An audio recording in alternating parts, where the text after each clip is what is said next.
So today we're looking at the AMA microphone by FIFINE. This one's pretty interesting because you can use a USB or XLR connection, and this is geared for people doing a podcast or game streaming, YouTube videos, that kind of stuff. This will also work with a PS4 or PS5. This will also work on Mac or Windows PC.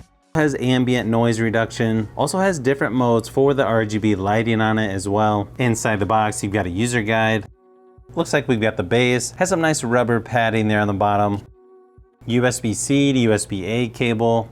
Here on the microphone itself, you can see it comes with a windscreen. You've got a mute button and LED indicator. Tap on it to mute the mic. You also have an RGB button that you just tap for the different modes for the lights. You've got your gain control, volume control for your headphone monitoring, and then 3 different modes for the RGB lighting: flowing, breathing gradient, and static single color. You've also got a 3.5mm headphone jack. Build quality on this actually looks a lot nicer than I thought it would be. Part of the microphone feels like it's plastic, but the arms are metal, so it's got a nice weight to it.